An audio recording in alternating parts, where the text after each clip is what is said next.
Ready to go. Welcome back, everyone, and I'm here again with Jeff Grant, SBR contributor, and today we're going to be taking a look at the game between the San Diego Padres and the LA Dodgers. How you doing this morning, Jeff? Doing great, Dax. Really looking forward to discuss this National League West contest with you. No doubt, my man. Now, Jeff, the Padres have scored the third most runs in the NL since the All-Star break. Now, do you foresee another solid performance out of their offense in today's series finale? You know, it's really hard to gauge what this team's going to do heading into the final 5 weeks of the season, Dax, because there's been so much turnover with the roster. They've traded some players away, some players have been injured, and they really have a stockpile of outfielders that they're looking ahead to 2015, so they're going to be moving players in and out of the lineup in different positions. So it's hard to say, but you definitely have to respect the fact that the Padres' offense has come to life. Right. Now, LA has won 8 of the 12 bouts that they've gone against the Padres this season. But how have they been able to keep up such a strong record against one of their biggest rivals? You know, it all starts with the pitching staff. Of course, it starts with the guy we're about to talk about in Clayton Kershaw. The Dodgers pitching staff has held the Padres at bay for most of the season and basically the last 2 or 3 years under manager Don Mattingly, and I expect that trend to continue. Right now, since you mentioned Clayton Kershaw, I've actually heard around that he's a possible candidate for the NL MVP position heading into the final 5 weeks of the regular season. Now, do you think that he could actually earn that piece of hardware, man? I think so. I think he is going to become the National League MVP and win another Cy Young Award. He's truly been dominant, and since he's been a dominant figure on the mound, he spent a little bit of time on the disabled list earlier in the season, but the Dodgers have really come alive and taken over the National League West since his return to the rotation. It's basically 11-1 in his last 14 starts with a sub-2 ERA, so I'm expecting Kershaw to sweep those 2 awards. All right, man, so considering that, who are you going to be leaning on for this game? You know what, I'm going to go with the Dodgers here.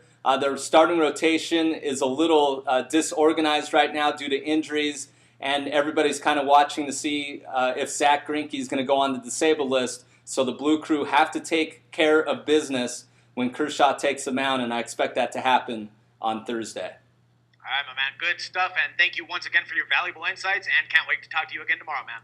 Thank you. SportsbookReview.com. This is Dax Floyd. All right. Now we got Braves against the Rojos. Yep. All right, dude. Whenever you're set. I am ready to go, buddy. Let's do it. Welcome back, everyone, and I'm here again with Jeff Grant, SBR contributor, and today we're going to be looking at that game between the Braves and the Reds. But first off, how you doing this morning, man?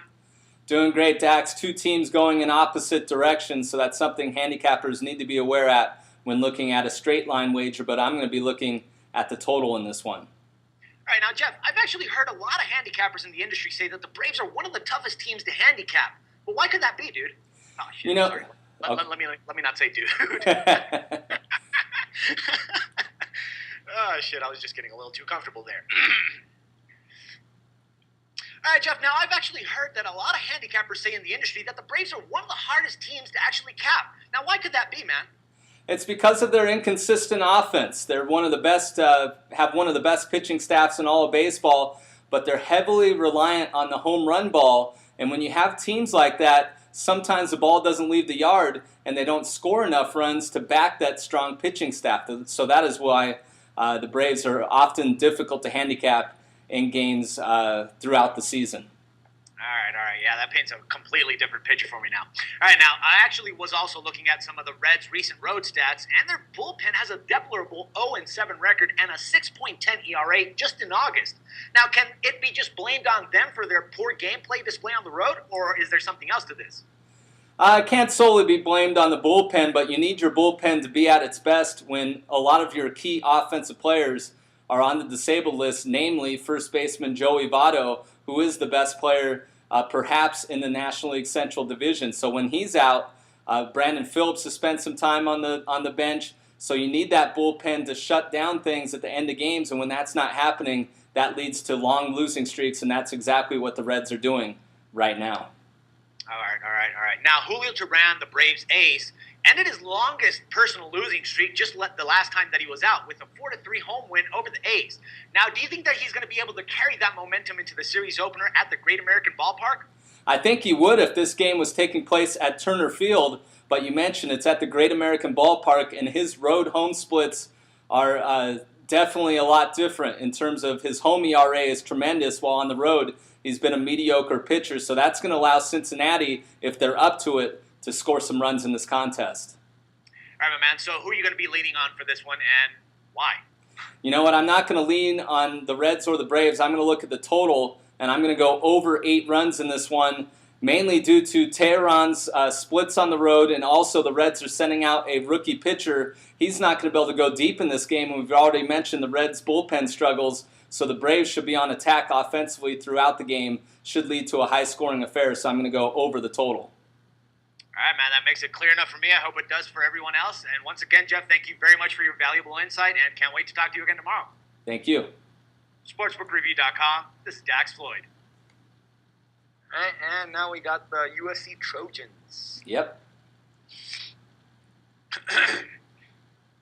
Welcome back, everyone, and I'm here again with Jeff Grant, SBR contributor, and today we're going to be taking a look at some college football regular season wins. In this case, we're going to be covering for the USC Trojans. How you doing, Jeff?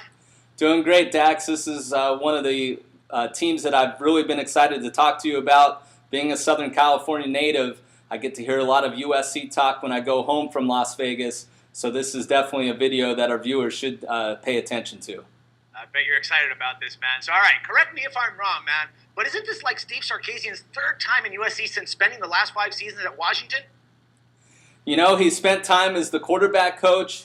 He went off and did his own thing, then came back as offensive coordinator, and then he got the job at Washington when Pete Carroll was doing his last year at USC before going on to the NFL and taking the Seattle Seahawks job. Sarkisian would have been the head coach at USC if Carroll had not spent that final year in Southern California. Instead, of course, you had Lane Kiffin grab the job. Both those guys coached it with each other under Carroll at USC. So I'm expecting this to be a fluid situation. Sarkisian knows the roster. He knows the Pac-12.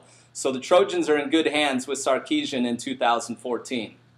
All right, so what do you think he's going to be able to bring to the program? I mean, there's already been 4 head coaches in a 65-day span just in 2013. You know, he's an offensive mind. He's a quarterback coach. He was a previous quarterback with the BYU Cougars, so he's going to be able to help Cody Kessler. He's been raving about Kessler's leadership in the locker room, and he really likes the running game. So he said they're going to be a run-first offense, and they're going to try to stop the run first on the defensive end. So potentially, when you're looking over their weekly games, you may want to look under the total when dealing with the Trojans in terms of the betting total. All right, now, the Trojans are also expected to play with about 68 recruited players on scholarship due to their previous NCAA sanctions. Now, should this be a concern for handicappers when looking at that 8.5 regular season win total? Absolutely, especially when you look at Pinnacle Sports. I saw the updated odds this morning. Over 8.5 was juiced to minus 193. So they haven't moved it up to 9. They're keeping it at 8.5. And yes, they have a lot of talent. When USC sends out their top 22 players, they can play with anybody in the country. The problem is when you have 68 scholarship players, and that number is even fewer now with a couple injuries leading up to the season, that's a daunting task when I think the Pac-12 conference is going to be the best conference in college football. And they also have a challenging schedule. They have 6 home games and 6 road games, and those 6 road games aren't exactly give-me's, so it's going to be tough for the Trojans to get over that number. All right, well, since you mentioned it, yeah, they've got 6 home games, but they will they be running into trouble on the road now, especially since, you know, they're going to be going up against teams like Stanford, Washington State, and UCLA? That Stanford game is the absolute key to the entire season, in my opinion, because Stanford's going to be out for revenge after a close game in the Coliseum a year ago where the Trojans upset the Cardinal in that one. So Stanford's really had that one marked throughout, and Stanford can prepare for USC because they open up with UC Davis, a team that really gives them no competition in that game. So that is the key game, but you have to bet the bet the regular season total before that game happens. So you have to kind of pick your poison there, and that's one of the reasons I'm going to go under 8.5 wins for USC. All right, why do you think the under should be the one that we would be considering in this case? You know what? I think it all is on the scholarship level.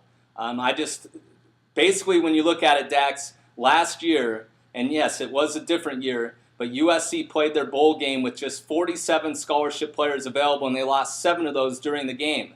So over the course of the season, with that Pac-12 schedule, the team is going to wear down, and I'm not exactly one that's going to jump on an over total for a team that's dealing with NCAA sanctions, of course, USC in the final year of those.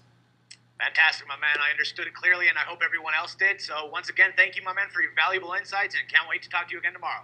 Thank you. For SportsbookReview.com, this is Dax Floyd. All right. All right, gentlemen. Talk to you tomorrow. Thank you very much, dude.